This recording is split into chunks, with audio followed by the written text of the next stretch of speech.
Donc, bienvenue au premier laïus. Juste un instant.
OK. Est-ce que vous voyez bien mon écran?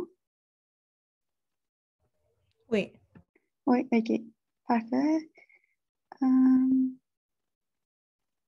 OK. Donc, c'est ça. Bienvenue au premier laïus. La façon que ça va fonctionner, euh, le laïus est sur Studium. Vous n'arrivez pas à l'ouvrir? Vous n'avez pas pu télécharger le dossier. OK. Préférez-vous que je le mette tout de suite ou vous voulez attendre à la fin de la séance?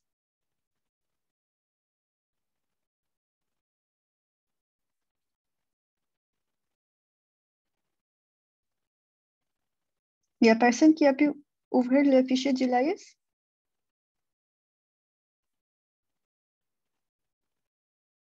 OK. OK. Donc, OK.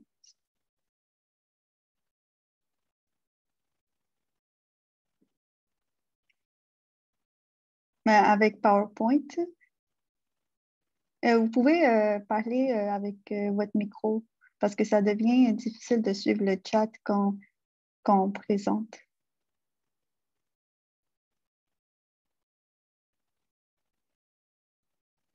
Bon. Il est où exactement le PowerPoint?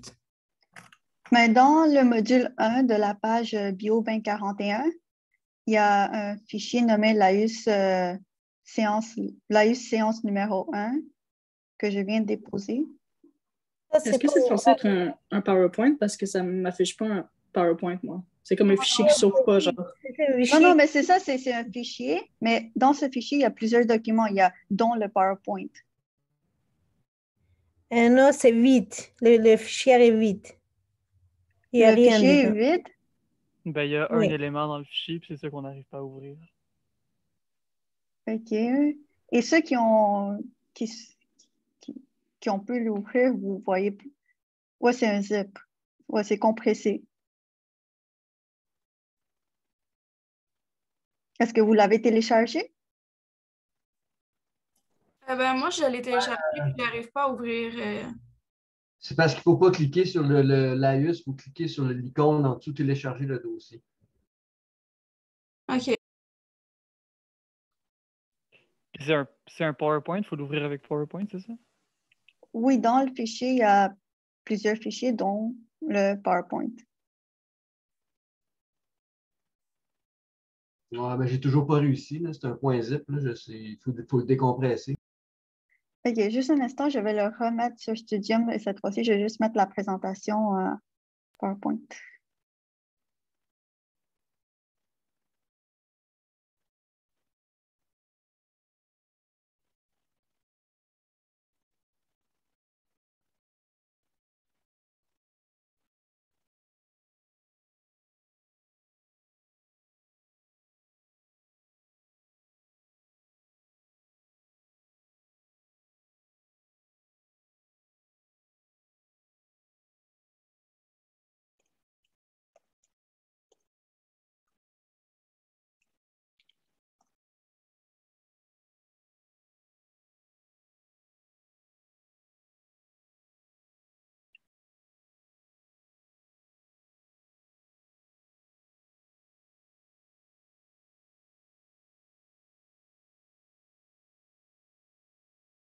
OK, là, si vous faites refresh de la page Bio 2041, il devrait avoir un PowerPoint juste en dessous du fichier de cette séance dans le module 1.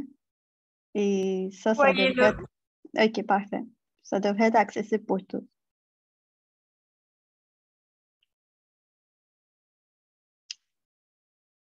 OK, on va recommencer.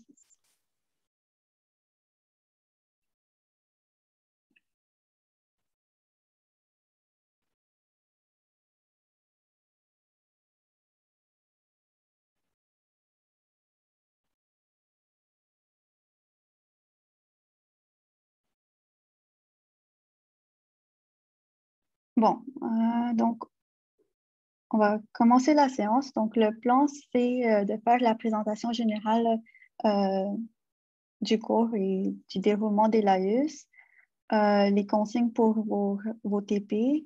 Par la suite, on va couvrir le vocabulaire, statistiques, donc en ce qui a lien avec les populations, l'échantillon, les variables et les différentes propriétés des variables. Et on va terminer avec le système de notation statistique et l'utilisation du logiciel R. Et par la suite, vous pourrez faire l'exercice intro. Donc, moi, c'est Gauri Patel. J'ai fait le bac en sciences biologiques il y a quelques années. Par la suite, j'ai fait ma médecine à l'Université de Montréal et entre les deux, j'ai fait quelques années de recherche. Il y a la démo Laurence que certains d'entre vous connaissent, je pense. Elle vient de finir sa deuxième année. Donc, on vous laisse nos courriels ici. Donc, si vous avez des questions par rapport à la matière, vous pouvez nous les envoyer par courriel. On vous suggère de les envoyer à nous deux. Comme ça, vous aurez une réponse plus rapide. Et avec moi, si vous voulez une séance Zoom, on peut faire ça. Et je suis aussi présent beaucoup sur le campus à cette session. Donc, quelques consignes pour la remise des TP, c'est de présenter vos réponses et votre démarche de manière simple et claire. Soyez concis. N'oubliez pas d'indiquer votre nom et votre matricule sur la première page, même si vous avez nommé le fichier avec ces informations. Lorsqu'il y a des calculs intermédiaires à faire, soyez sûr de démontrer toute la démarche et expliquer ce que vous faites et indiquer les unités. Donc ça, c'est... mais expliquer ce que vous faites, c'est surtout pour la partie R, où on va voir que vous allez pouvoir mettre des commentaires dans votre, dans votre démarche et mettre en évidence vos réponses, donc surligner-les en jaune pour que ça soit clair. En fait, c'est Laurence qui va corriger toutes les TP, donc pour lui faciliter la tâche, soyez sûr de respecter les consignes et remettez vos devoirs en format PDF avec prénom et matricule. Il y a aussi un document que j'ai mis sur Studium, je pense que ça s'appelle l'exemple de TP, qui vous montre, mais qui est en fait un exemple de comment ça devrait avoir, comment votre TP devrait avoir, être formaté pour que ça soit clair pour la correction. La remise, je pense, c'est tout le temps des jeudis avant minuit, sauf le dernier TP qui est à remettre un mercredi.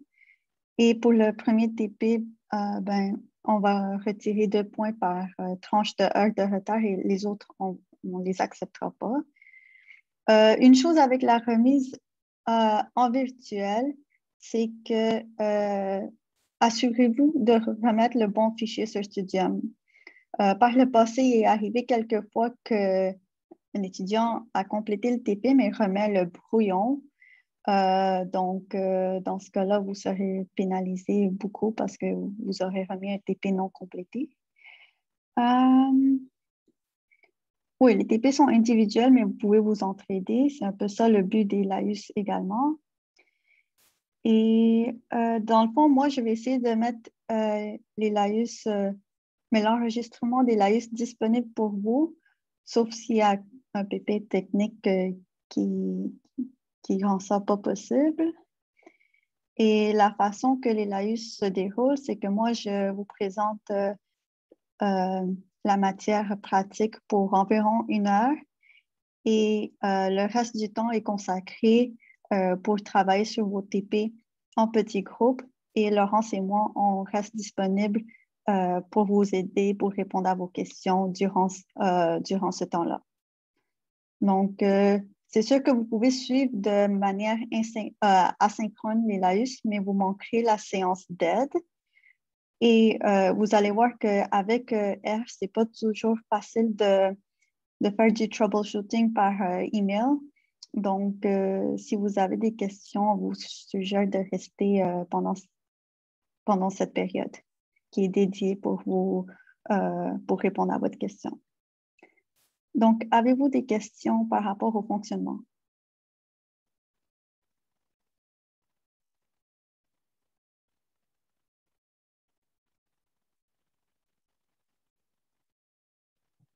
OK, je vois pas de signe. Donc, je vais assumer qu'il n'y a pas de questions. OK, donc on va commencer le vif du sujet. Donc, les définitions. Donc, un élément, c'est une unité de base. Ça commence souvent par un préfixe un ou une et c'est sur laquelle la mesure est prise. C'est ce sur quoi notre étude porte. Donc, c'est l'unité de base de notre étude. Et pour vos TP, puis pour l'examen, on désigne l'élément par un ou une. La population statistique, c'est la population qui est limitée dans l'espace et le temps. Donc, c'est ce qui est couverte par notre échantillonnage et elle est identifiée sans ambiguïté. Donc, on sait exactement ce qu'on a comme échantillon et que le chercheur a accès. La population cible, c'est ce qu'on voudrait couvrir en entier de façon théorique. On voudrait que nos résultats s'appliquent à cette population cible, mais on n'a pas accès à cette population, donc on doit la restreindre à une population plus limitée, c'est-à-dire la population statistique. OK. Donc, un exemple.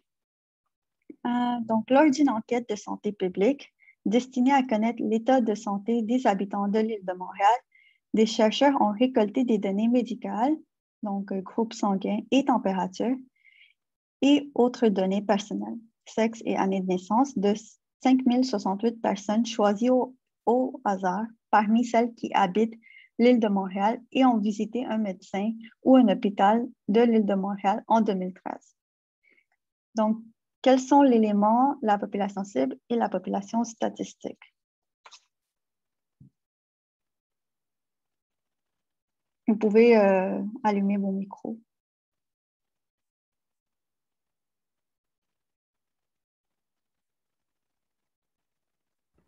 La population cible, c'est les habitants de l'île de Montréal.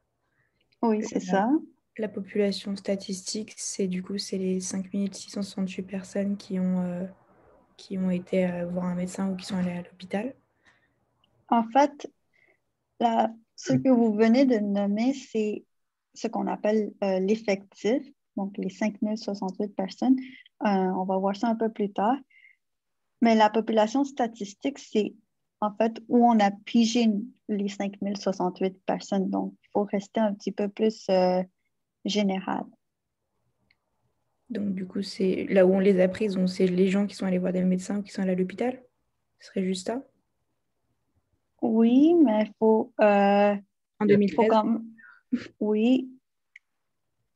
C'est des personnes sur l'île de Montréal. En 2013. Pardon? Désolée. C'est les personnes, François? les personnes qui habitent l'île de Montréal qui ont visité un médecin ou un hôpital de l'île de Montréal en 2013. Oui, c'est ça. D'accord. Et après, du coup, l'élément, c'est l'état de santé des habitants de l'île de Montréal. En fait, l'élément, c'est sur quoi porte sur qui ou quoi on va aller mesurer. Mais du coup, là, il y en a plusieurs, du coup, parce que c'est le groupe. Enfin, ce qui a été mesuré, c'est le groupe sanguin, la température, et il y a le Ah. sexe et l'année de naissance. C'est tout ça, En l'élément? fait, non, ça, ce que vous venez de nommer, c'est des variables. On a mesuré tous ces variables chez qui ou chez quoi. Fait que l'élément, dans le fond, ça pourrait être les habitants de l'île de Montréal qui ont visité un médecin en 2013. L'élément, c'est vraiment plus général. C'est juste l'habitant, au fond. Oui, c'est ça. Montréal. C'est juste l'élément, c'est un sujet ou une personne, dans le fond. Fait que c'est un habitant. Oui, habitant ou de un Montréal. habitant. Non, juste un habitant, pas le Montréal, Attends, je vais mettre la prochaine diapo, ça va peut-être aider. Donc, c'est vraiment au niveau de la population statistique qu'on se restreint au niveau de l'espace puis du temps. Mais l'élément, ça reste très général. La population cible aussi. En fait, la population cible, c'est ce qu'on voudrait idéalement, mais qu'on ne peut pas aller chercher tous les habitants de l'île de Montréal.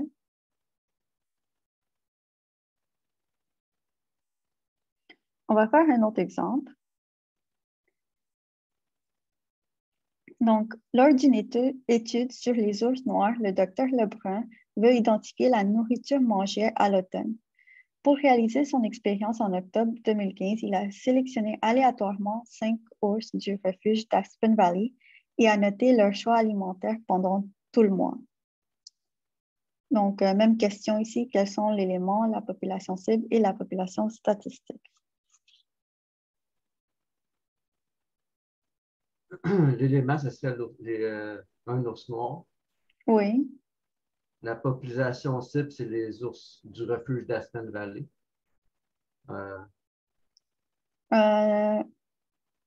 La population cible, ça demeure général. On ne spécifie pas le lieu ou la période, le temps. Ah, je veux dire, ça, c'est la population statistique, désolé. Dans ce cas-là, il faudrait préciser la période. En octobre 2015. Oui, c'est ça. Puis Et la donc, la population population. cible, mais c'est la population des ours noirs. Oui, c'est ça. OK, on poursuit. Donc, on poursuit avec plus du vocabulaire. Donc, la population biologique, qui est aussi appelée la population écologique, c'est tous les individus de la même espèce au même endroit et au même moment. Donc, pas confondre population biologique ou écologique avec population statistique. Une communauté, c'est un ensemble des espèces dans un lieu donné à un moment donné.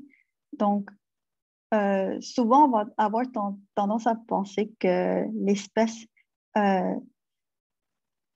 est notre population statistique, mais ce n'est pas nécessairement vrai. Le but du population statistique, en fait, c'est d'essayer de généraliser à la population cible, mais on n'a pas accès à tous ces éléments car c'est trop grand et ça prendrait trop de ressources. Donc, on revient à l'échantillon. Donc, c'est un groupe d'éléments de la population statistique sur lesquels on prend la mesure. Donc, ça fait partie de la population statistique où les mesures ont été prises. Effectif, c'est vraiment le nombre d'éléments qui ont été échantillonnés. Donc, c'est ce qu'on appelle le N. Et la variable, c'est la caractéristique, donc la propriété qui a été mesurée sur l'élément. Donc, ça peut être la taille, la masse, la longueur. Donc, pour illustrer ça comme un gradient, donc il y a la population cible. C'est sur ce qu'on veut que les résultats soient généralisables. Il y a la population statistique qui est limitée dans l'espace et le temps, mais qu'on n'a pas accès à la totalité. On ne fait pas notre échantillon et pas la population statistique au total. Mais c'est ici qu'on va faire notre échantillonnage. Et l'échantillon, c'est les éléments pour lesquels on va avoir des mesures. Donc, les mesures, on va mesurer des variables comme la longueur, la masse, et qu'on va faire des tests statistiques, donc une inférence sur l'échantillon, et on va voir est-ce que la population diffère significativement. Donc, j'utilise le même exemple ici, en fait, pour la même enquête de santé publique pour trouver l'échantillon, l'effectif et les variables.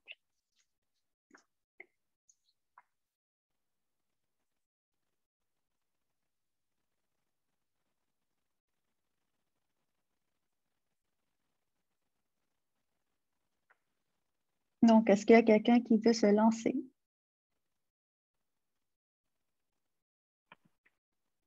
Est-ce que l'échantillon, ce serait 5068 personnes choisies au hasard?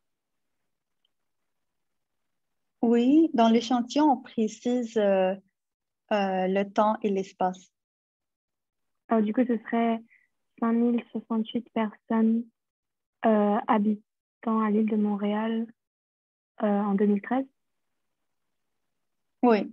Dans le fond, ça serait les 5068 personnes qui habitent sur l'île de Montréal et qui ont visité un médecin ou un hôpital de l'île de Montréal en 2013. OK. L'effectif, ça peut être quelqu'un d'autre ou ça peut être vous.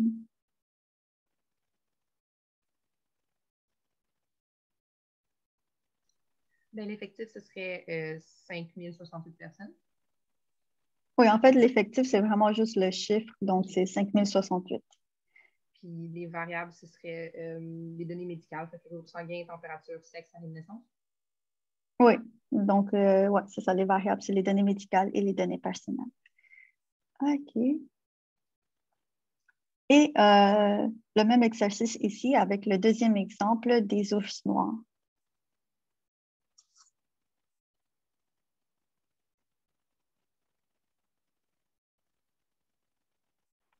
Excusez-moi, juste pour les variables de l'exemple d'avant, c'était le groupe sanguin, température, sexe et année de naissance, c'est ça? C'est les variables. C'est les propriétés qu'on est allé mesurer chez les habitants, chez les personnes qui font partie de l'échantillon. Est-ce que si on doit rédiger une réponse, on doit préciser que ces groupes sanguins, température, etc., on peut juste écrire données médicales et données personnelles? Vous êtes mieux de le préciser. OK.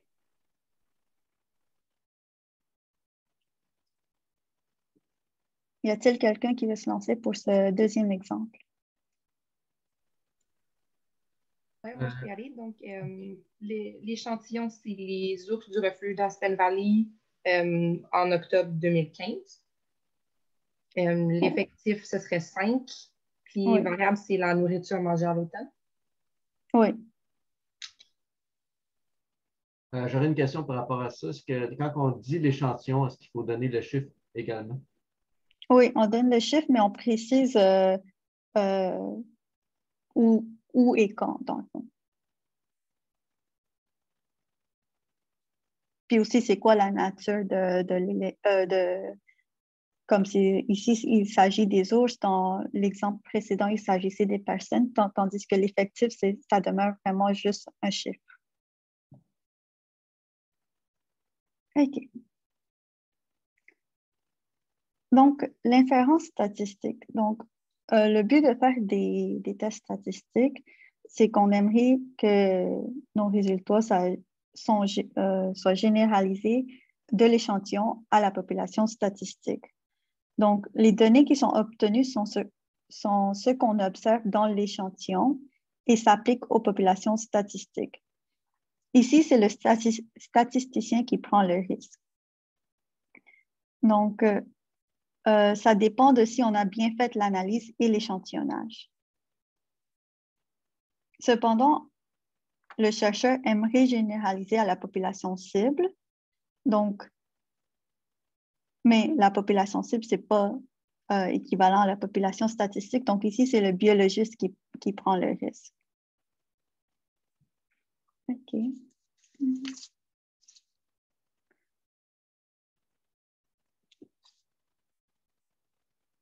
Donc, mettons, si on reprend l'exemple des ours de Aspen Valley, si le chercheur trouve des résultats par rapport à la diète de ces ours, est-ce que c'est le cas seulement pour les ours de Aspen Valley ou est-ce que les ours de Aspen Valley sont une bonne population pour généraliser à l'ensemble des ours noirs? Donc, cette question est répondue plus par le biologiste.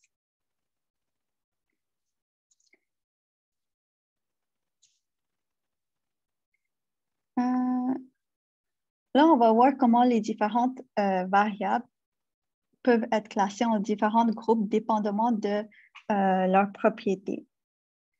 Donc, des variables, c'est des propriétés qui sont soit mesurées ou observées. Ils peuvent soit être propres ou associés. Donc, propre, c'est des mesures qu'on prend sur l'élément. Donc, mettons sur une personne, ça serait son âge, sa taille, ou ils peuvent être associés. Donc, il peut être autour de l'élément dans son environnement. Par exemple, la température ambiante, l'humidité. Par la suite, ils peuvent soit être aléatoires ou contrôlés. Donc, aléatoire, c'est qu'on ne sait pas quelle va être la mesure avant de la prendre. Donc, mettons la taille d'un ours, il faut le mesurer pour savoir sa taille. Tandis que contrôler, c'est une variable qui est fixée. Donc, mettons, si je décide d'échantillonner des ours à Aspen Valley et que j'échantillonne la région au nord, c'est moi qui a décidé de contrôler la variable région. Et je l'ai fixée au nord si je décide d'échantillonner à cet endroit au nord. Mettons, par exemple, si on étudie la croissance des bactéries, c'est nous qui vont décider à quelle température on fixe l'incubateur.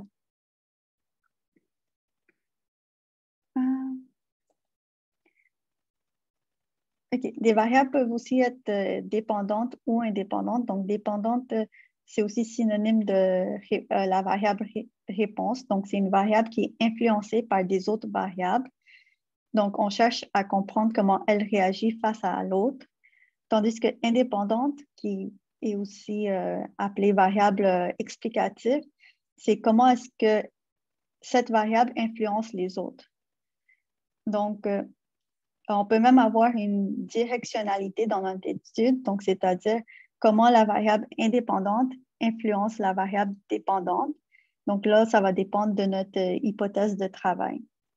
Par exemple, avec notre énoncé des ours noirs, on peut se demander comment est-ce que le choix alimentaire influence la masse. Donc la masse, dans ce cas, serait la variable dépendante et le choix alimentaire indépendant. Donc ici, c'est d'autres propriétés, d'autres types de variables. Donc, des variables qui peuvent être binaires, donc deux éléments qui sont mutuellement exclusifs, comme le sexe, c'est soit féminin ou masculin, ou il peut être multiple, donc avoir plusieurs états. Si c'est multiple, ils peuvent soit être non ordonnés ou ordonnés. Non ordonné, c'est aussi qualitatif. Donc, mettons, si je fais un exemple, une étude sur la couleur des feuilles à l'automne, puis j'ai les couleurs rouge, orange, jaune, ils ne sont pas ordonnés d'une manière quelconque. C'est juste des variables qualitatives dans le fond. Donc, ou si je prends le sol dans le nord, est-ce que c'est de l'argile, la tourbe ou la toundra? Il n'y a pas un gradient qui permet de les ordonner. Si c'est ordonné, ça peut soit être semi-quantitatif ou quantitatif. Donc, semi-quantitatif, ou ordinal, ça nous permet de les mettre dans un certain ordre. Donc, mettons par exemple, si j'ai un peu, beaucoup ou énormément, c'est différentes classes qu'on peut ordonner, mais il n'y a pas de notion quantitative. Un autre exemple des variables semi-quantitatives, c'est si j'ai la masse des ours, mettons j'ai 0 à 50, 50 à 100, 100 à 150. On peut juste savoir dans quel groupe un ours se situe sans savoir son poids exact. Donc, c'est ça. Donc, les variables quantitatives, ça permet de différencier encore plus. Il y a discontinu où c'est un nombre entier. Il n'y a pas de virgule. Donc, mettons, ça peut être le nombre de naissances dans une année. C'est un chiffre entier. Ou continu. Donc, si c'est continu, ça peut être zéro arbitraire ou un vrai zéro. Un zéro arbitraire, c'est qu'il y a un zéro qui est là par commodité, mais qui n'a aucune raison réelle. Par exemple, la température en degrés Celsius, le zéro indique la température à laquelle l'eau gèle. Mais ça demeure arbitraire. Même chose avec les coordonnées de latitude et les méridiens. C'est placé de façon totalement arbitraire. Et un zéro vrai, ça exprime l'absence de la variable. Donc, mettons, c'est la taille des jambes ou la température en Kelvin. Donc, pour la taille des jambes, mettons, 0, ça indiquerait l'absence du membre. Tandis que la température en Kelvin, ça indique, ça mesure l'activité atomique, donc lorsque la molécule est immobile, donc l'absence d'énergie. Donc, c'est important de distinguer les types de variables parce qu'on va choisir nos tests statistiques en fonction du type de variable qu'on a. OK. Donc, ici, j'ai un autre exemple. Donc, la compagnie Clorox décide de faire une étude sur la présence des bactéries dans ses bureaux. Elle sélectionne aléatoirement 15 employés et pour chacun, elle note âge, sexe, statut, grand patron, contremaître, subalterne, sous-fifre, le nombre de collègues partageant le bureau, la densité de bactéries par centimètre carré de clavier et température de la pièce en degrés Celsius. Donc là, j'ai quelques questions pour vous.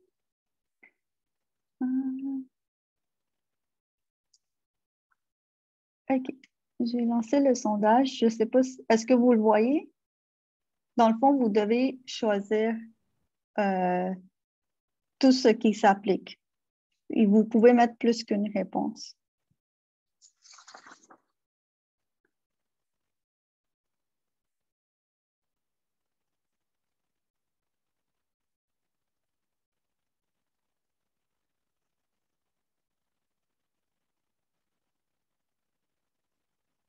Quand j'aurai environ 75-80% des réponses, j'arrêterai le sondage.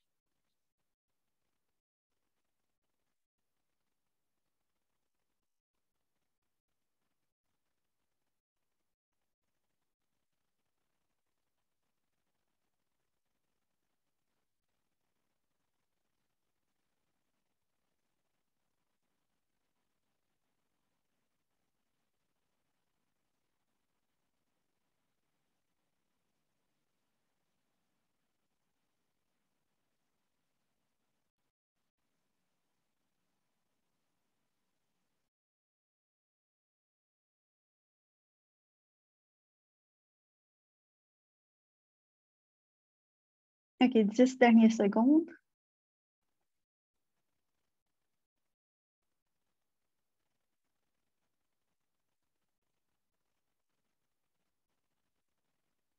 OK. Est-ce que si je le mets comme ça, vous voyez les résultats du sondage? Non. Non, OK.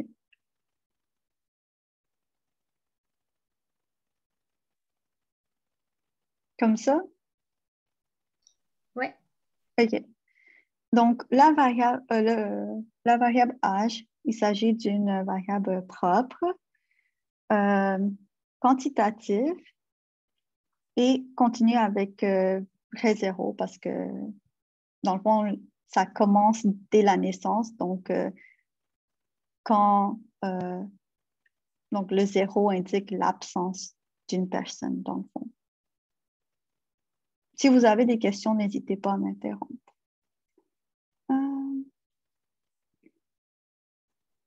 Pour l'âge, là, dans ce cas-ci, oui, c'est continu, mais si on n'a pas la date de naissance exacte avec son heure qui est née, je veux dire, ça pourrait être une donnée qui est discontinue aussi. Oui, ça dépend, je veux dire. Si on a juste l'âge, mettons, OK, si dit, OK, j'ai 43 ans, mais là, si on a juste le nombre d'années, ça devient une variable discontinue. Oui, c'est ça. Faudrait le préciser dans la question si on a juste l'âge en termes d'un chiffre entier ou si ça peut être, si mettons, on a le mois de naissance, puis on peut déduire plus que juste un chiffre entier. Puis que la personne peut avoir, mettons, 23 ans et demi. OK. Même chose, la variable sexe.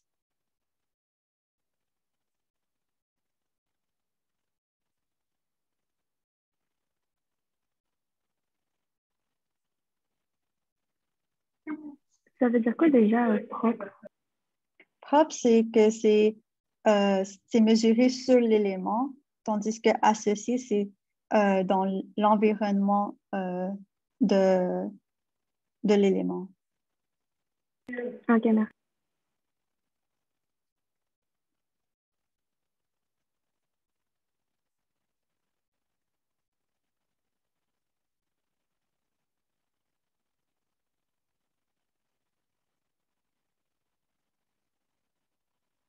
Dix secondes.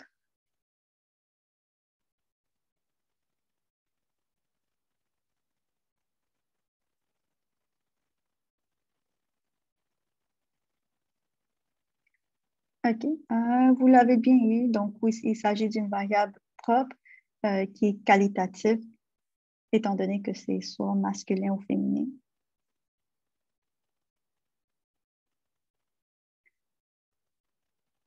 On poursuit. Le statut. Donc, si je retourne à la diapo précédente,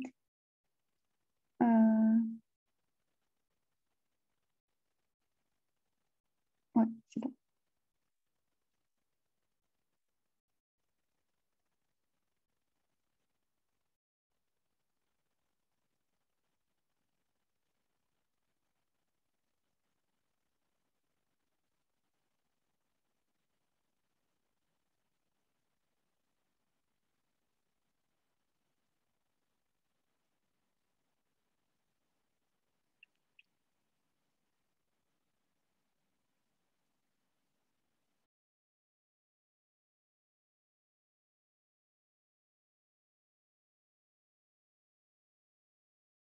Dix secondes.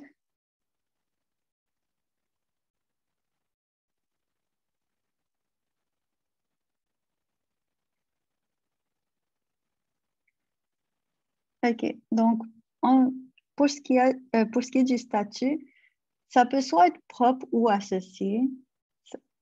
Ça dépend de quelle façon on le voit, parce que ça dépend comment on définit. Ça peut être propre dans le sens que ça appartient à la personne, son statut, ou ça peut être associé dans le sens que c'est juste son statut à son travail, puis que ça ne définit pas la personne. Et c'est plutôt, et oui, c'est qualitatif, dans le fond. Ça peut porter à confusion et on peut l'interpréter comme semi-quantitatif parce qu'il y a comme un certain ordre, c'est ordonné selon leur pays, mais ça demeure que c'est qualitatif.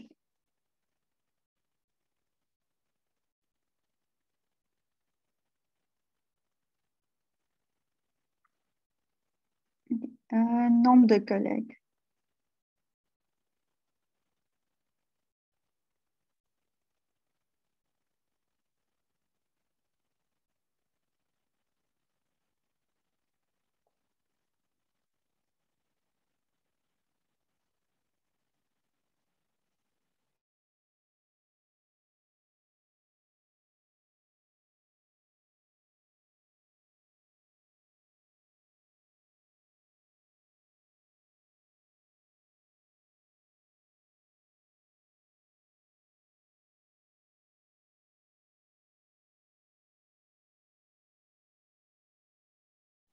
Dix secondes.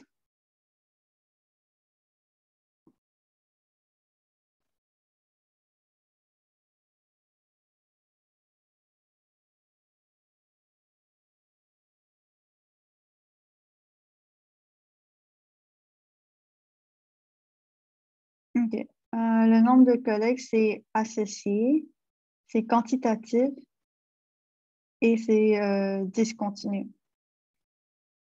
Discontinu parce qu'on peut juste avoir un chiffre entier pour le nombre de collègues.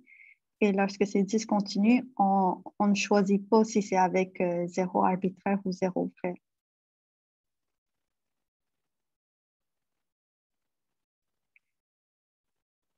Deux dernières questions. Le nombre de bactéries sur le clavier.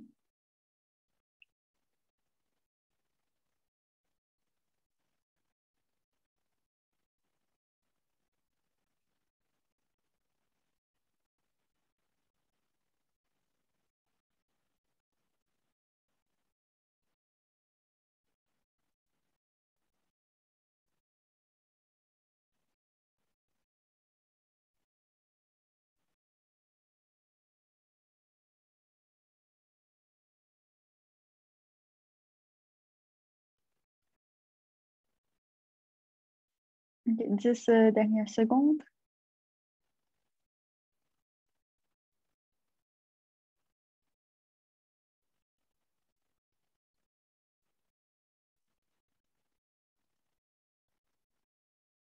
Okay. La densité des bactéries par centimètre carré, oui, c'est associé, c'est quantitatif et c'est continu avec un zéro vrai.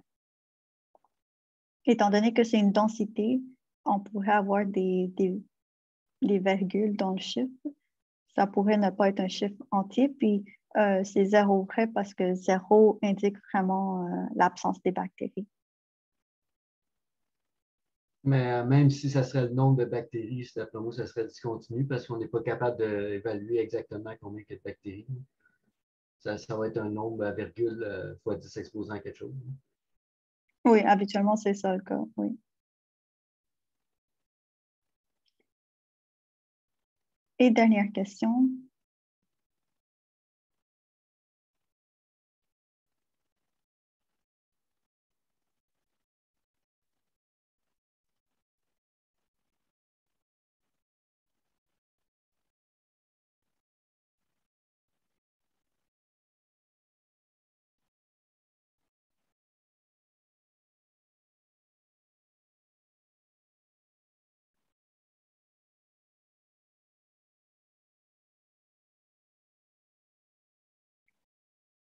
Dix secondes.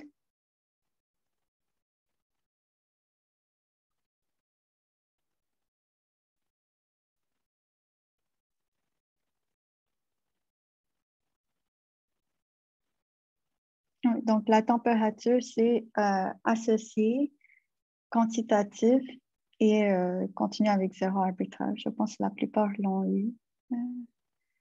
La température en degrés Celsius. OK.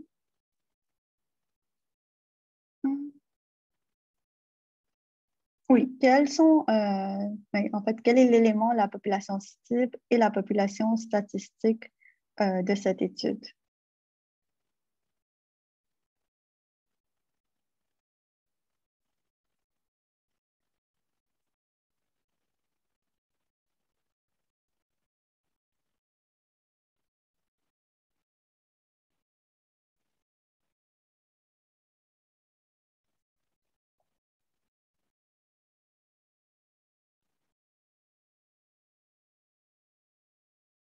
Est-ce qu'il y a quelqu'un qui aimerait répondre? Je ne suis pas sûr de savoir exactement, là, mais population cible, je dirais, ça serait des bactéries dans les bureaux. Oui, c'est ça. C'est l'ensemble des bactéries dans les bureaux. La population statistique, ce serait les. Là, je n'ai pas le texte, c'est les 15. Les bactéries dans les. Les bactéries présentes dans les bureaux des 15 employés. Ça vous dites, c'est la population statistique? Non, ça, c'est l'échantillon. OK. Mais qu'est-ce qui serait l'élément et la population statistique?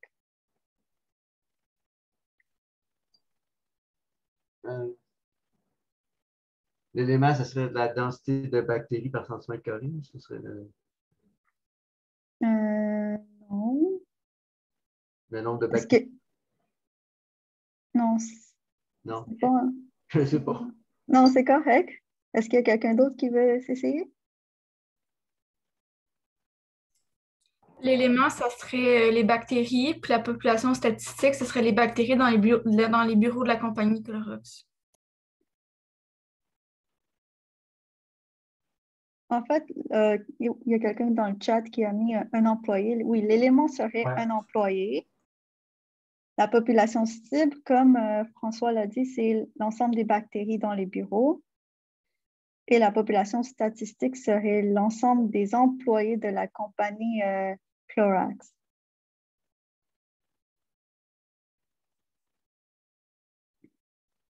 OK. Donc, on va continuer. Il y a une affaire que je ne comprends pas. Oui. Que la population cible, on parle de bactéries, puis la population statistique, on parle d'employés. C'est ça que je ne saisis pas. Oui, parce qu'en fait, l'étude se porte sur la présence des bactéries dans les bureaux. Donc, oui, mais moi, j'aurais pensé que la population cible, ça serait les bactéries dans les bureaux de la compagnie Clorox. Oui, dans le fond, la population cible, c'est l'ensemble des bactéries dans les bureaux. Oui, mais c'est ça que vous avez. Oui, mais je dis la population statistique, ça serait dans les bureaux de Clorox en particulier. Oui, c'est ça. C'est l'ensemble des employés de la compagnie Clorox. OK, bon. On va passer vite, là. Je ne comprends pas, mais c'est pas grave. Fait qu'on pourra en discuter davantage pendant la période des questions. Ouais. OK, donc on va passer aux formules d'équations mathématiques. Donc, le système de notation.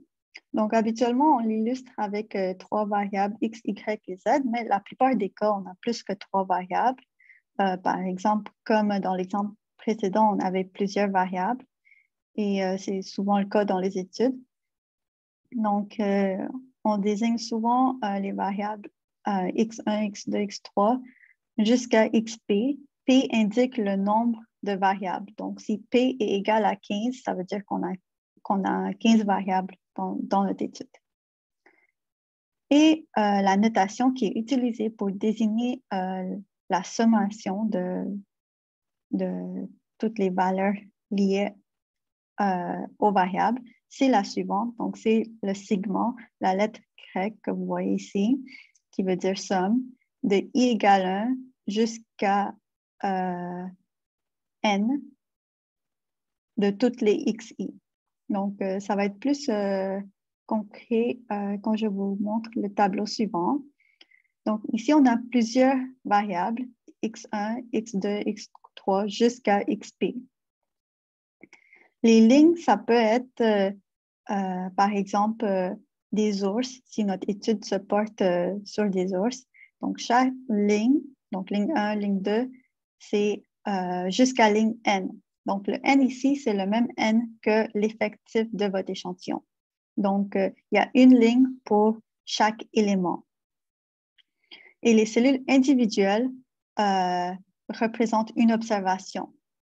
Donc, mettons, le x de 1 ici représente la valeur de la première variable pour le deuxième individu. Le x1,2 ici représente la valeur de la deuxième variable pour le premier individu. Donc, pour représenter la somme de tout ce tableau, on fait une double sommation. Donc, la sommation de toutes les variables, mettons si c'était des ours, de i égale 1 jusqu'à n. Donc, i égale 1, c'est le ours 1 jusqu'à n, qui est l'effectif, donc le nombre total de ours. Dans notre exemple, il y en avait 5. Et la somme de g égale 1, la première variable, jusqu'à p, donc jusqu'à le nombre de variables totales qu'on a, de toutes les x, i, g. Donc, c'est chacun des cases, chacun des cellules individuelles qu'on a vues dans le tableau ici. Donc, ça veut dire, par exemple, que ça serait la somme de x11 plus x12 plus x13 plus x21, x22 plus x23. Donc, c'est un peu... donc, c'est ça. Jusqu'à xnp. NP, c'est cette cellule ici. Donc, pour que ça comprenne l'ensemble du tableau. Donc, on peut développer cette sommation, comme je vous ai montré juste à l'instant, dépendamment de la taille de notre tableau. Ça peut être plus ou moins grand. Donc, ici, on a juste 3, notre échantillon comprend juste 3, est composé de 3 éléments, et on a juste 2 variables, donc c'est assez court. Mais comme vous pouvez l'imaginer, ça peut devenir une très grande équation. Et donc, c'est pour ça qu'on a une version plus simple pour l'écrire.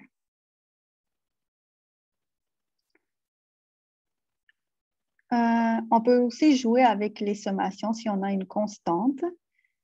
Donc, par exemple, si on a la somme de A, qui est une constante, de i égale 1 jusqu'à n, donc c'est égal à n fois A. C'est l'équivalent de n plus A, je veux dire, c'est l'équivalent de A plus A plus A, n fois. Donc, on peut... Il y a aussi, si on a la somme de A fois xi, on peut extraire ce A, donc le factoriser, parce que si on le multiplie par la somme des xi, c'est la même chose que si on le multiplie chaque fois lorsqu'on fait la somme des axi.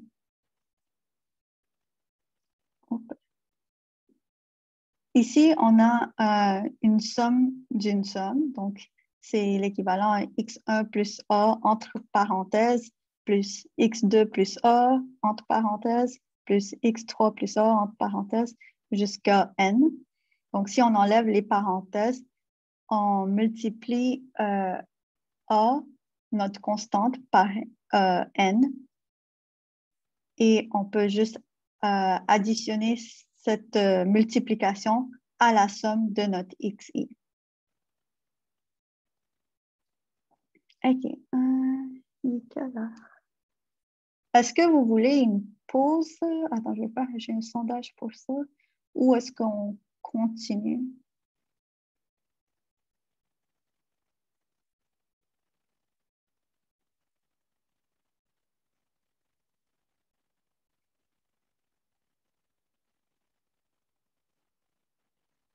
Il y a 10 secondes.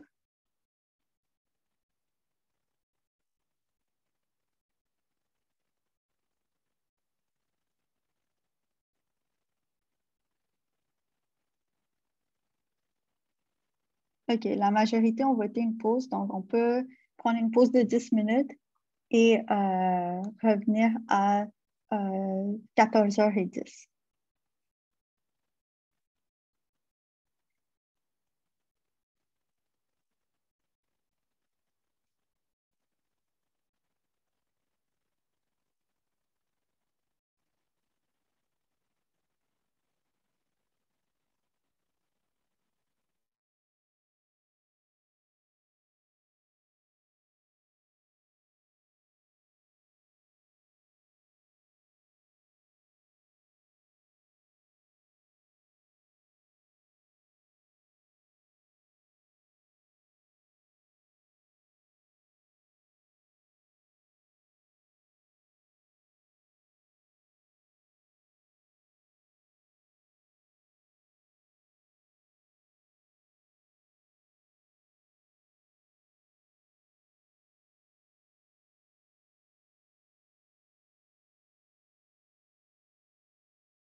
OK. Bonjour tout le monde. Oui, j'ai vu la conversation dans le chat. Là. Je vous reviendrai par rapport à ça. Pour l'instant, on va poursuivre avec la démonstration dans R. Donc, ça, c'est quelque chose d'assez important pour vos exercices de TP et aussi pour l'examen de manière générale. Donc, le langage R, c'est un langage statistique et informatique. J'espère que vous avez tous pu télécharger le logiciel qui est gratuit. Et c'est un logiciel qui fonctionne par CLI, donc Command Line Interface. Donc, et je vous suggère d'utiliser avec un Notepad ou un éditeur de texte de base pour que vous pouvez écrire vos commandes d'un bord et les exécuter dans R. Et c'est pas mal ça. Donc, ça se peut que je passe les diapos suivantes un peu plus rapidement parce que je vais faire la démonstration vraiment dans le logiciel et ça va être plus concret de cette manière-là. Donc, il y a plusieurs ressources sur Studium que Dr. Colin vous a mis, que vous pouvez aller voir pour apprendre à comment utiliser si vous avez des questions plus poussées. Il y a aussi un beau fichier PDF qui vous résume les commandes importantes. Voici, vous avez le lien sur le PowerPoint. Et il y a des cours, des séances de vidéos gratuites offertes par plusieurs universités qui sont très bien. Donc, quand vous commencez la console, vous avez un en-tête de R qui apparaît tout le temps et vous avez une petite flèche ici en bas à gauche qui vous indique que vous pouvez écrire votre commande dès cette ligne. Ouais, c'est ça, les opérations. Ouais, okay. Donc, lorsque vous allez vouloir télécharger un tableau dans R, il faut que ce tableau soit dans un fichier .txt et il y a certaines différences entre Windows et Mac qui sont bien expliquées dans le document intro R que vous pouvez référer aux besoins. Donc, afin que vous placez le répertoire du logiciel R dans le bon fichier où se trouvent vos fichiers de tableau .txt. Donc, je vais vous montrer ça tantôt, ça va être plus concret. De base, le logiciel R peut être utilisé comme une calculatrice avec des fonctions assez simples d'addition, soustraction, multiplication, division et exponentiation. Mais il y a aussi des fonctions plus complexes que nous, on va utiliser R pour ça et qui s'exécutent avec plusieurs instructions, plusieurs commandes avec des arguments dans les parenthèses. Donc, toutes les fonctions sont suivies de parenthèses de façon générale et les arguments, donc ce qui est contenu entre les parenthèses contiennent les informations qui seront nécessaires pour la fonction, pour exécuter la fonction. Donc, il y a des fonctions de base. Je pense qu'on va revoir ça au deuxième ou au troisième liste. Donc, je vais passer rapidement. Donc, calculer la moyenne, la variance, l'écart type, la racine carrée, le logarithme. Donc, tout ça, c'est des fonctions de base qu'on va utiliser puis qu'on va revoir. On peut même aller chercher la valeur minimum et maximum, faire une addition de toutes les valeurs d'une variable avec somme et l'int ici qui permet de savoir le nombre d'éléments dans une variable. Donc, ici, on a juste un exemple avec la fonction min où on a placé un A. Le A, c'était un objet déjà prédéfini et on ne le voit pas ici, mais on s'en vient, on va discuter des objets dans pas longtemps. Et si vous ne savez pas comment utiliser une fonction ou que vous voulez plus d'explications, vous pouvez mettre un point d'interrogation et mettre le nom de la fonction. Dans ce cas, mean avec les parenthèses, puis R va ouvrir une fenêtre qui va vous fournir des explications. Donc, les objets. Donc, on peut attribuer des valeurs ou une table à des objets avec une flèche, donc un tiret ou le signe égal. Et on peut nommer ces objets de différentes manières. Il faut juste faire attention que R est sensible aux lettres majuscules et minuscules. Et ces objets peuvent retenir des équations mathématiques et des fonctions. Donc, si on va un peu plus en détail, ici, on a mis A égale 2. Donc, on a attribué la valeur de 2 à l'objet A. On a fait la même chose avec la lettre B. On a attribué une valeur de 3, tandis que le mot test, l'objet test, dans le fond, A, B et test sont tous des objets qu'on a décidé de nommer ainsi. Et test, on a attribué une valeur de test et un objet qui contient la valeur 4. Par la suite, vous voyez qu'on a additionné A plus B, donc on a utilisé la fonction calculatrice de R. On a fait test fois B, donc le test, c'est l'objet qui contient la valeur 4 fois B, qui est un objet qui contient la valeur 3, donc ça nous donne 12. Ici, c'est un autre exemple qui est sensiblement pareil, mais qui a utilisé le tiret pour désigner les objets A, B et test. Et ici aussi, ça demeure la fonction calculatrice de R. Par la suite, on peut placer plusieurs chiffres dans un même objet. Donc ici, on a un don qui est égal à le C ici, c'est une fonction, et le C est là pour dire combine, et on a mis les chiffres 1, 2, 3, 4. On a créé un autre objet qui s'appelle don2, et dans ce deuxième objet, on a mis cbind, qui est column bind, 1, 2, 3, 4. Donc, quand on exécute, quand on cherche l'objet 2, le don 2, ça nous place, donc ici, on est allé chercher l'objet don 2, ça nous place les valeurs 1, 2, 3 et 4 qui ont chacun leur propre colonne. Parce qu'on a fait cbind qui est column bind. Le troisième objet qui a été créé, c'est don 3 qui est rbind, rowbind. On a placé les valeurs 1, 2, 3, 4. Et lorsqu'on utilise ce objet, il place ces valeurs et chacune de ces valeurs ont leur propre ligne, étant donné que c'est rowbind.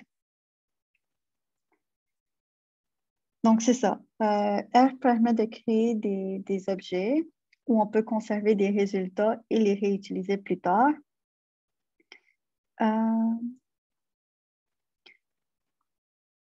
Et on peut aussi créer un vecteur. Donc, on peut mettre une séquence de données dans un vecteur. Donc, c'est ce que je vais vous montrer tantôt avec la fonction C qui est pour combine. Et ici, les valeurs sont indiquées entre les parenthèses, comme on l'a vu. Et mettons cette première ligne de fonction que vous voyez avec juste le C suivi des chiffres entre les parenthèses, c'est juste la fonction combine. Mais si on veut placer ce vecteur dans un objet, on peut le nommer ce qu'on veut. Ici, ça a été nommé A. Et on utilise le tiret pour indiquer qu'on place ce objet, donc ce vecteur, dans l'objet A. Donc, lorsqu'on tape A, ça nous fait apparaître ce vecteur.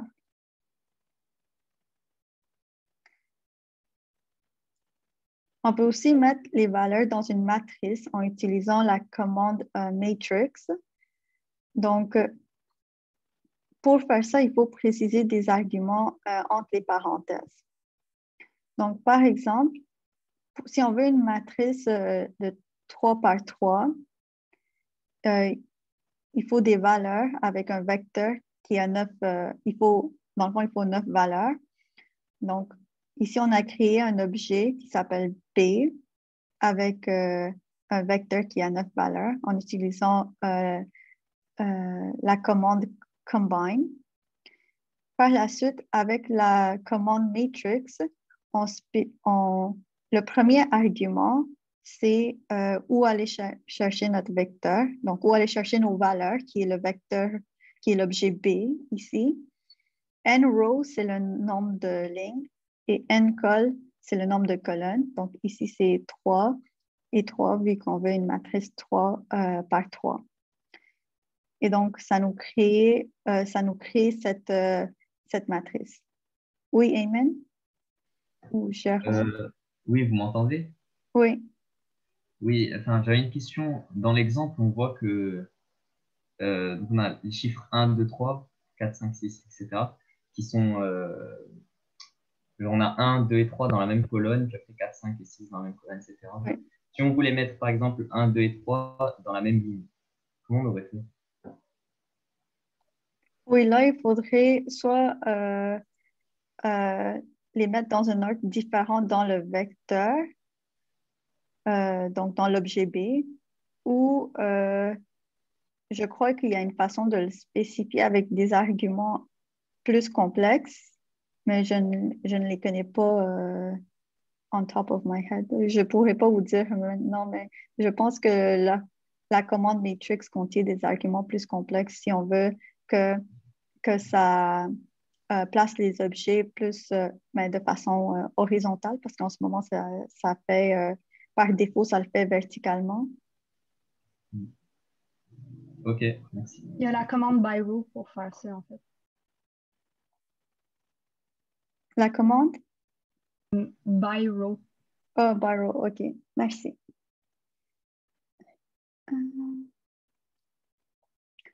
OK.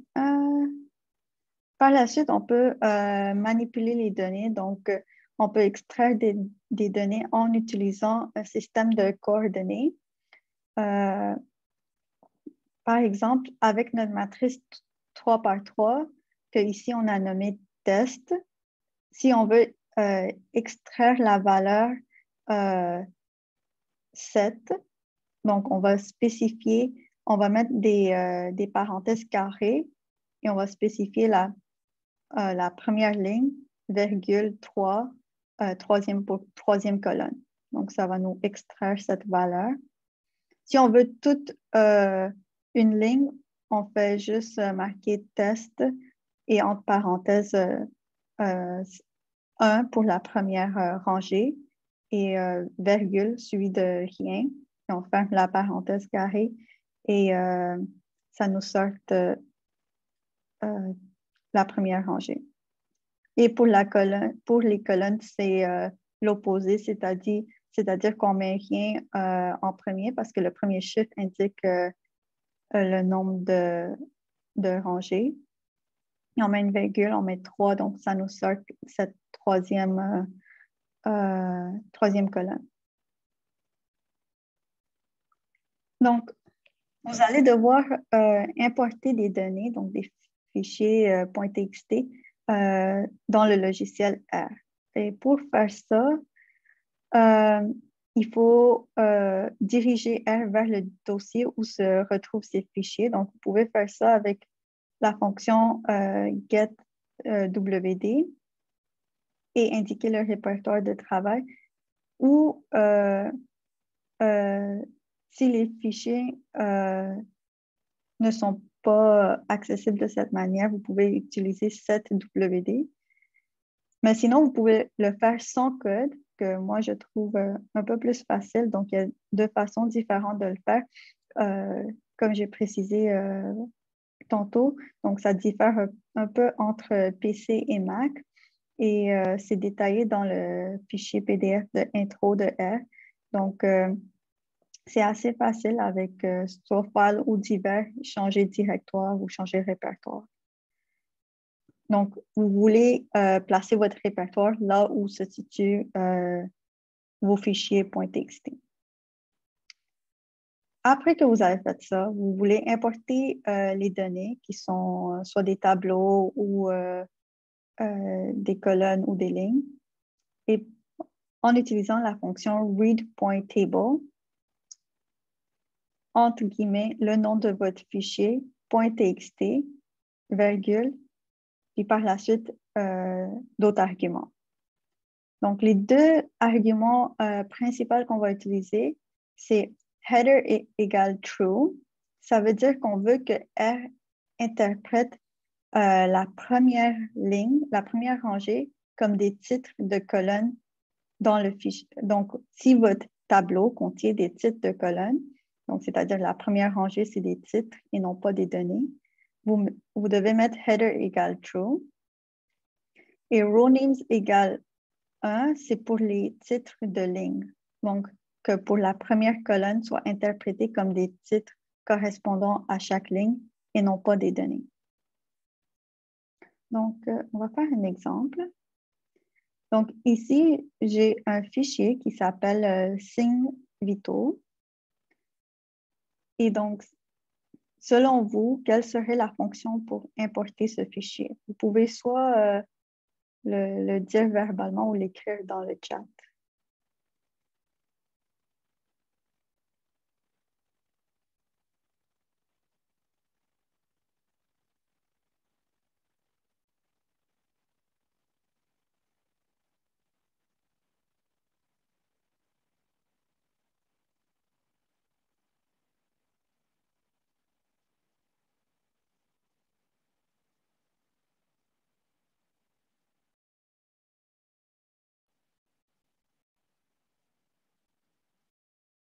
Est-ce qu'il y a quelqu'un qui veut s'essayer?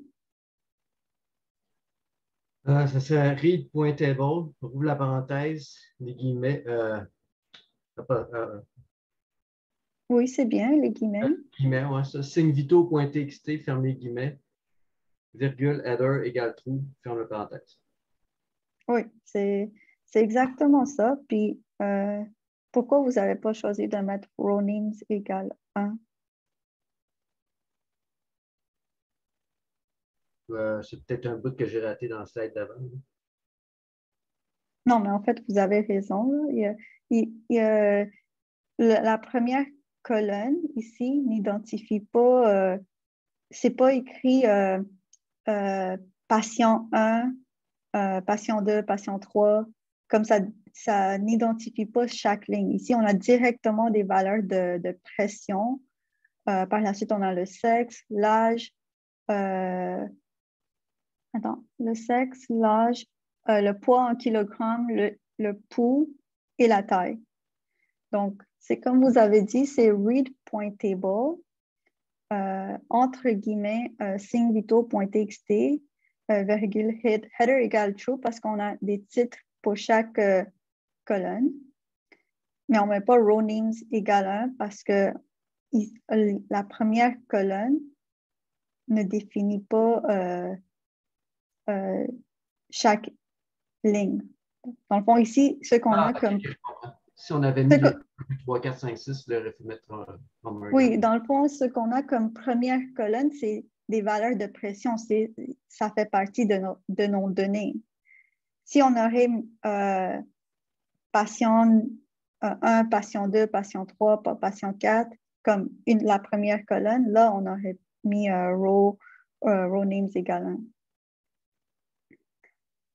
Et là, si on s'intéresse seulement aux patients qui ont plus que 50 ans, donc c'est cette troisième colonne, et qu'on aimerait créer un objet qui n'inclut que ces patients, on le ferait de la manière suivante. Donc, ici, dans le fond, j'ai placé le read.table dans un objet qui s'appelle VIT. Souvent, quand on va chercher un fichier, on va le placer dans un objet pour qu'on peut l'utiliser à plusieurs reprises par la suite pour faire des calculs. Donc ici, on fait référence à cet objet, donc VIT. On ouvre des parenthèses carrées, on écrit le nom de l'objet, donc VIT, le signe de pièce, suivi de H, parce que c'est la variable qui nous intéresse. Et on met plus que 50, virgule, et on ferme la parenthèse carrée. Donc ça permet d'aller chercher les lignes correspondant aux âges plus que 50. Donc, quelques conseils. Donc, toujours écrire son script dans un éditeur de script, donc dans Notepad ou Text Wrangler ou ce que vous utilisez.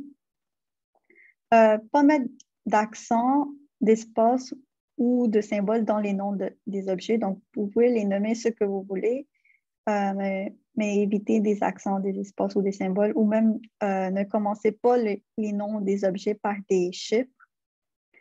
Écrivez des commentaires dans vos scripts. Donc, pour écrire des commentaires dans le script sans que R exécute ou l'interprète comme une commande, vous mettez le signe de numéro avant. Donc, ça ne sera pas interprété comme une opération. Oui, évitez les noms d'objets vides de sens, donc nommer de façon intuitive. Pour éviter de retaper au complet les codes, vous pouvez utiliser le bouton avec la flèche du haut pour les retrouver si c'est déjà une fonction que vous avez utilisée. Ouais, encore une fois, écrivez vos codes sur un document à part. Et vous pouvez travailler sur R en parallèle avec votre script, surtout si vous utilisez RStudio, ça fait 4 fenêtres, puis vous pouvez copier-coller votre script d'un côté et l'exécuter de l'autre côté.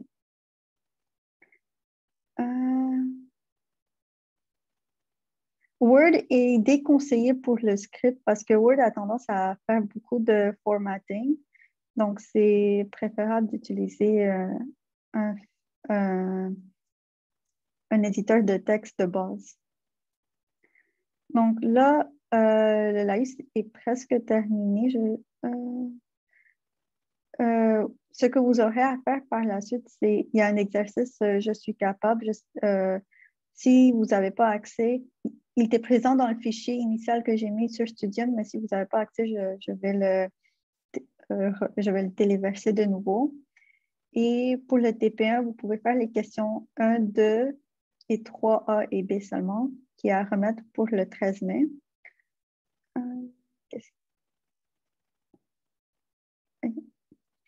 Et je vais juste vous montrer quelques fonctions sur R avant que vous commencez à travailler sur votre TP.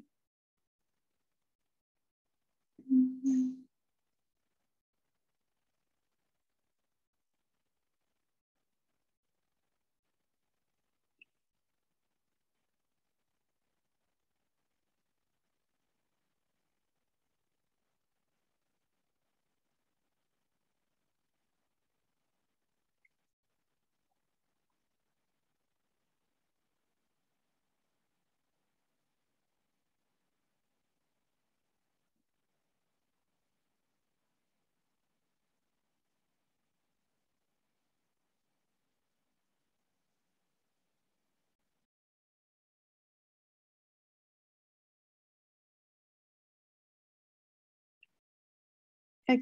Là, est-ce que vous voyez ma console?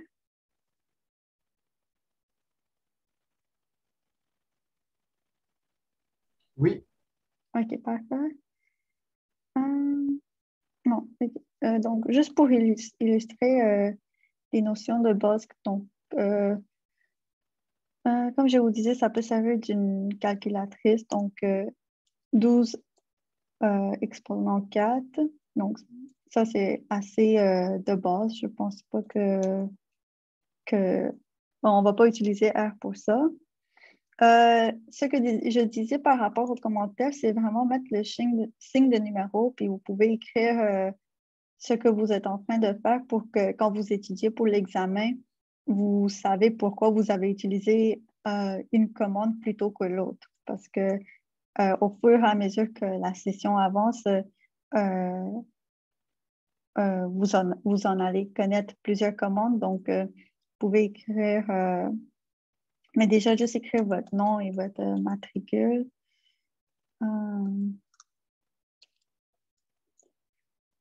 Donc, juste pour indiquer ce que vous êtes en train de faire.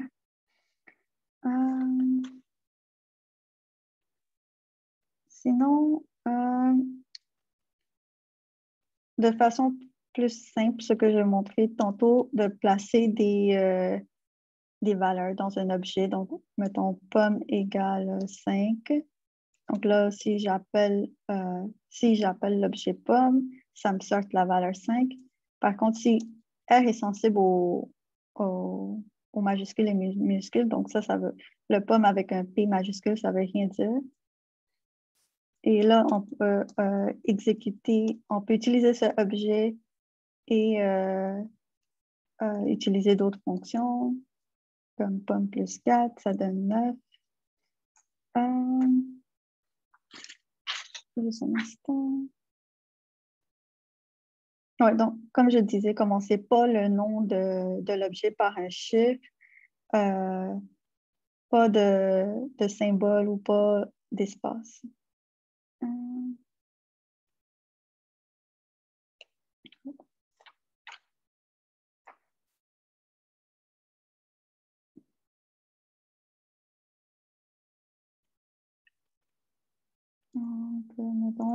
Mettons si on utilise des vecteurs, donc on place notre vecteur dans un objet qui s'appelle soleil, puis notre vecteur, ça peut être des chiffres aléatoires.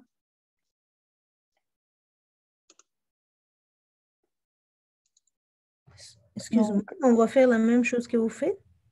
Non, je pense le TP, ça vous demande, en tout cas vous verrez, mais je vous montre un peu plus juste le fonctionnement global de R parce que pour plusieurs personnes, ça peut être la première fois qu'ils l'utilisent. Oui. J'ai une autre question. Pour le TX Wrangler, mon ordinateur, il n'accepte pas le fichier que vous envoyez pour faire download. OK. Je vais voir ça tantôt avec vous. C'est Mina, right? Oui. OK. Donc là, on peut faire la moyenne de notre vecteur. Donc là, j'ai utilisé la commande min. J'ai placé mon objet soleil dans min, puis ça me sort 4 comme la moyenne de mon vecteur qui est ici.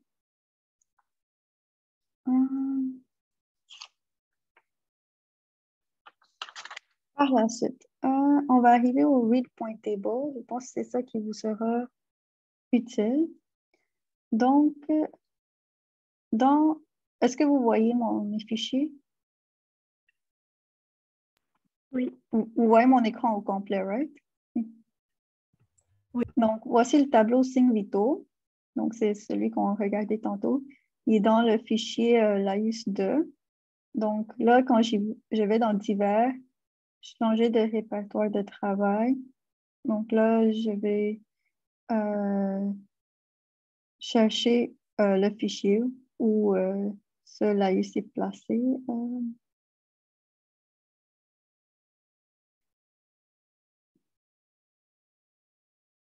Donc, vous le voyez qu'il est ici, donc je peux faire ouvrir. OK. Ça me sort un message d'erreur. En tout cas, je vais essayer pareil. Donc, read.table. Là, je dois vraiment écrire le nom du fichier exactement comme il est marqué dans mes documents. .txt. Et on avait dit qu'on mettait seulement header égale true. Donc là, ça doit être en majuscule. Donc là, ça me sort le tableau en entier. Mais pour que je puisse utiliser le tableau, il est préférable, mais vous devriez le placer dans un objet. Donc, dans l'objet vide égale read.table. Sing plutôt.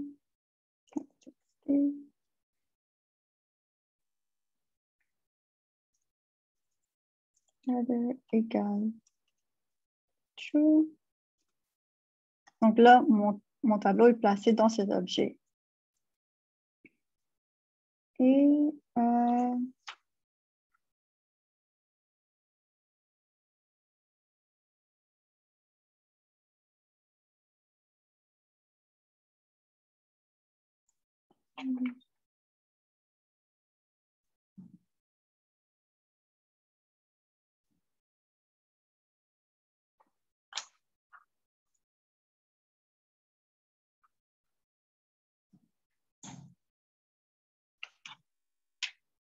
oui, si je veux juste travailler avec une colonne, je peux utiliser cet objet, placer mes parenthèses carrées. Mettons si je veux la deuxième. Puis ça va juste me sortir là. En fait, oui, ça va juste me sortir la deuxième colonne. Donc ici, j'ai juste les sexes. Si on veut une valeur précise, on place le numéro de ligne et de colonne qu'on veut.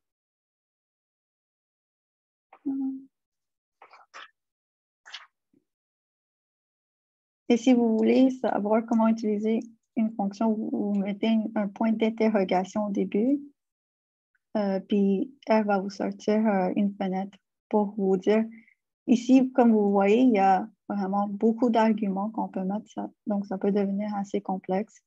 Mais pour le but du cours, on se tient à l'essentiel.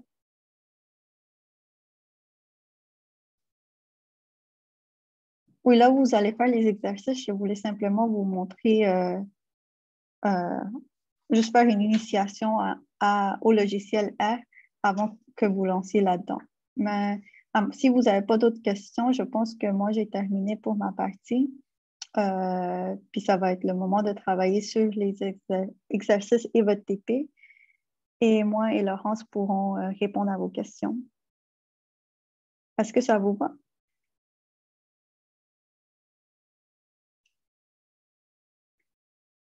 OK. Donc, si vous voulez être placé dans des groupes précis pour travailler sur votre TP ensemble, j'ai mis un lien sur la page Studium qui s'appelle Formation d'équipe de travail pour le LAUS. Il est vraiment au début, dans les informations générales, juste en bas du plan de cours.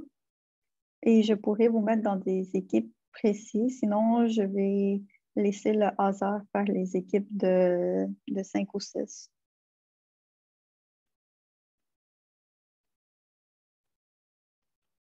Pouvez-vous déposer le document? OK, oui, je vais le déposer. Donc,